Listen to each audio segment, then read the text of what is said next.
Hello all you beautiful people, it's Curtis. I hope you're doing really well. I'm okay and I'm here to do a cake tutorial today. It is black, it's gold, it's rosy, it's white, it's just gorgeous, and it is honestly one of my favourite cakes I've ever made, honestly. Along with my white chocolate and strawberry one, like it is just, oh, I love it so much, and nothing really inspired me to do it. It was just an idea I had in my head. Usually I'm inspired by a piece of music, an image, a colour scheme or something.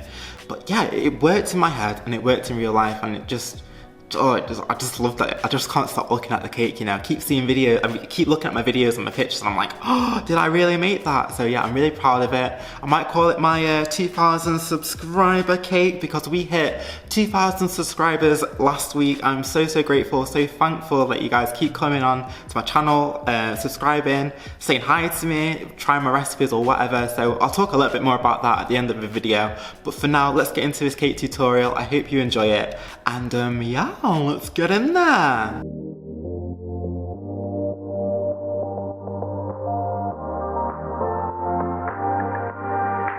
So starting off with this cake, I actually have two cakes. I've got a 6-inch cake and a 4-inch cake. I'm just going to show you the 6-inch cake here. I've attached it to a 8-inch board, and I'm using some Swiss brine buttercream in a piping bag just to pipe around to give me an even layer, and I use a palette knife just to spread it down. The cake I'm having here is a red velvet cake. I just thought about cakes I haven't eaten in a while and I kind of wanted to eat at the end of this cake tutorial, so I went for a red velvet cake. So yeah, I've just spread down that buttercream, laid that down, and I'm going to put my next layer on top of that. I did that for all of my layers, and I have 4 layers of this red velvet cake, and I just took that all the way to the top. And I also did the same on my 4-inch cake, as you can see here. A nice little diddy cake. It's only a small little sort of tiered cake that I'm doing here because I can't eat that much cake, you know. I piped some buttercream on, spread it round onto my first layer, put my next layer on top, and I did that for all of my layers until I got to the top of the cakes. And just to let you know, on the 4-inch cake, I have attached a 4-inch cake board onto a 7-inch cake board because we're going to use that 4-inch cake board to stack on top of our 6-inch cake board, and that's going to help to support our layers. So we're going to release that from the 7-inch board, so that 7-inch board isn't going to be used at all after I stack the cake. So now I'm just doing a crumb coat. A crumb coat is just a thin layer of buttercream all the way around your cake, just lock in all of those crumbs so it doesn't affect your final layer of frosting. So yeah, just trying to get it as neat as I possibly can, but it doesn't have to be too neat because it is just a crumb coat. And I also did the same for my 4-inch cake as well, and I pop them in the fridge until they're firm, and once they're firm I can start to do my final layer of frosting. So I'm using some black buttercream for this. I apply it all the way around my cake, quite generously. It doesn't have to be too neat at the start, just make sure you get a nice layer on top of that. I take a bench scraper and I scrape that round just to smooth it round, and then any sort of gaps that I see, I just fill them in with some extra buttercream and I continuously smooth that round. I do that quite a few times until I'm happy with the finish and how smooth it is.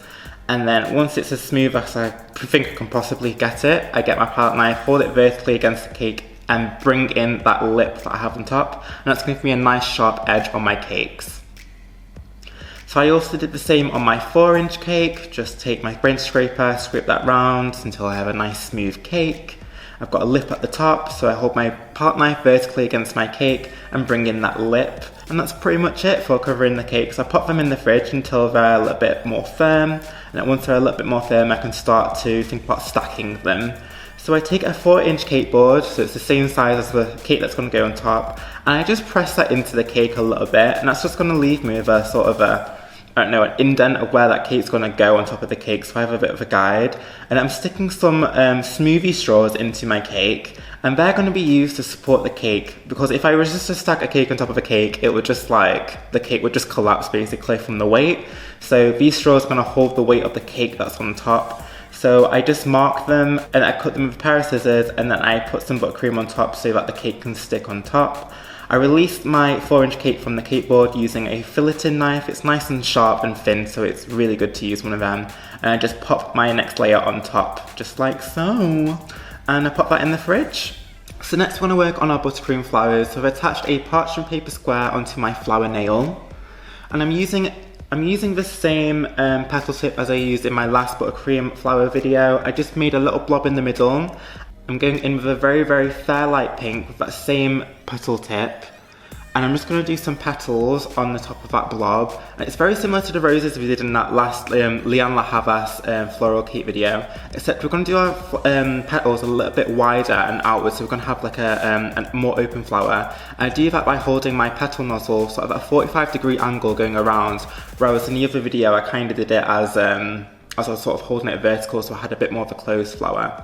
And then once I've done that, I went in with some white buttercream, or the off-white buttercream, going around it, and that just leaves you with like a really nice, pretty flower. Next, I'm going to show you a very, very small little rosebud. So I'll go around with that pink buttercream, just keep going around so you have a little bit of a swirl.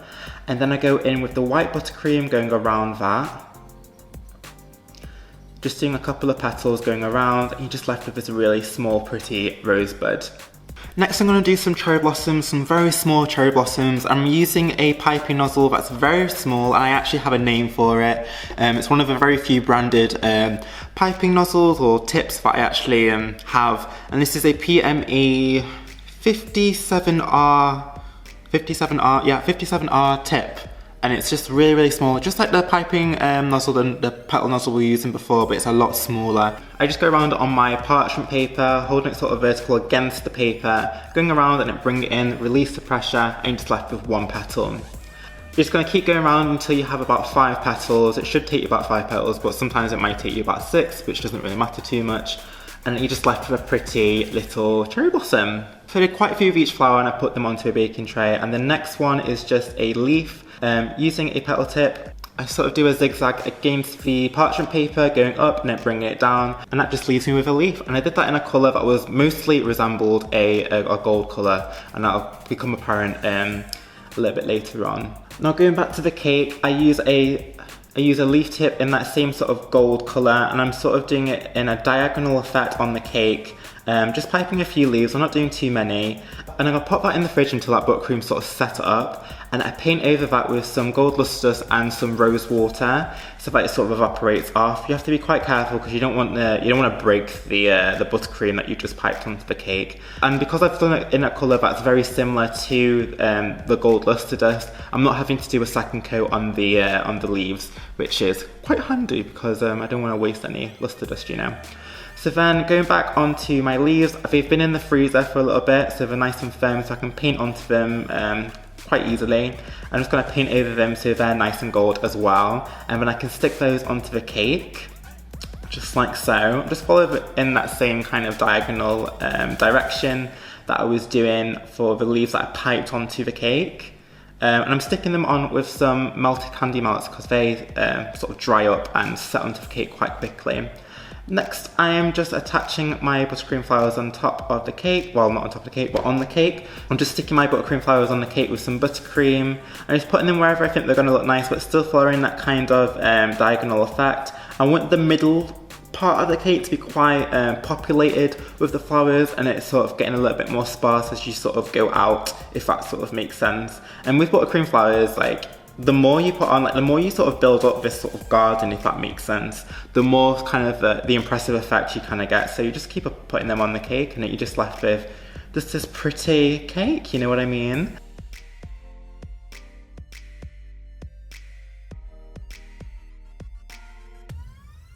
So then I put on some gold leaf. I am not very experienced putting gold leaf on cakes.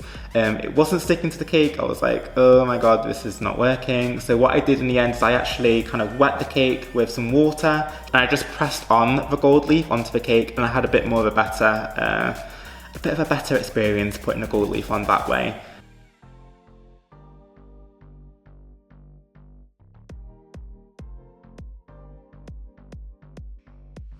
And then I was thinking that the front of the cake was looking like a party and the back was looking a bit boring, do you know what I mean? So I got some luster dust and some rose water, and I flicked on that as like a paint onto the cake, so the rest of the cake had a little bit more of an interesting thing going on other than just, you know, black boringness. And yeah, and that's pretty much it. That's how I made this cake.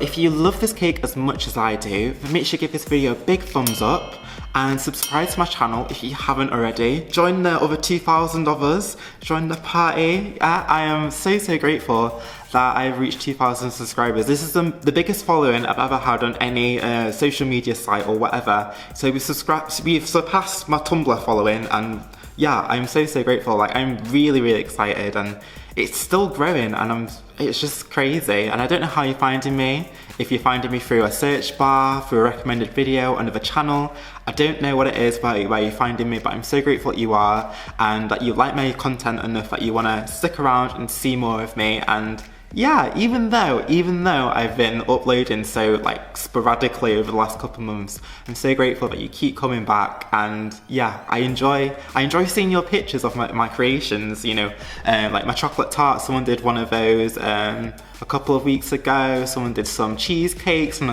when I see pictures, or you told me you've made some of my stuff, it really just makes a light in my day. It really brightens my day and makes it.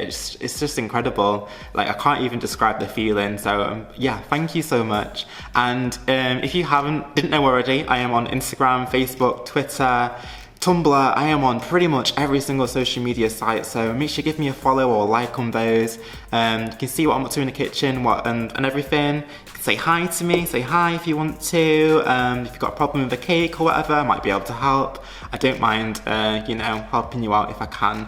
And yeah, that's pretty much all I have to say. So I'll see you on my next video. I hope you have a wonderful weekend, whatever it is you're doing at the time of watching this video. And yeah, I'll see you in the next video. So until then, take care, and I'll see you later. Bye.